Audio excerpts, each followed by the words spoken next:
আপনার গিগ যদি র্যাঙ্ক না করে তাহলে ক্লায়েন্ট দেখবেই না। কেন জানেন?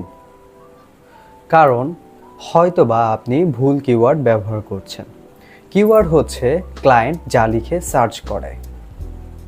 তাহলে চলুন স্ক্রিনে চলে যাই কিভাবে কিওয়ার্ড সার্চ করবেন ফাইবার থেকে।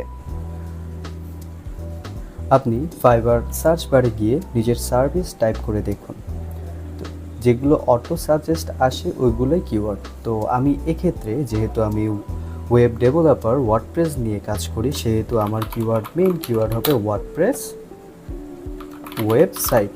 সো আপনারা খেয়াল করবেন যে যখন আমি ওয়ার্ডপ্রেস লিখেছি ঠিক তখনই ফাইবার আমাকে কিছু সাজেস্টেড কিওয়ার্ড অলরেডি দিয়ে দিয়েছে, যেমন ওয়ার্ডপ্রেস ওয়েবসাইট একটা কিওয়ার্ড, ওয়ার্ডপ্রেস একটা কিওয়ার্ড, বিজনেস ওয়েবসাইট একটা কিওয়ার্ড, ম্যালওয়্যার রিমুভাল একটা কিওয়ার্ড, এলিমেন্টার কিওয়ার্ড। ঠিক একইভাবে আপনারা আপনাদের সার্ভিস রিলেটেড কিওয়ার্ডগুলো ফাইবার সার্চ বারে এসে সার্চ করবেন। শুরুতে আপনার টার্গেট একটা কিওয়ার্ড, মেইন কিওয়ার্ড ধরে রাখবেন, সিলেক্ট করে রাখবেন। আমার ক্ষেত্রে ওয়ার্ডপ্রেস ওয়েবসাইট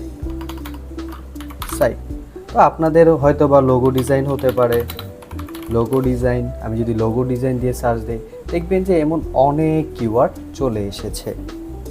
এগুলো অটো সাজেস্ট কিওয়ার্ড যা ফাইবার আপনাদের দিয়ে থাকে, আমাদের সাজেস্ট করে। এখান থেকে সঠিক কিওয়ার্ডটি গিগে ব্যবহার করুন।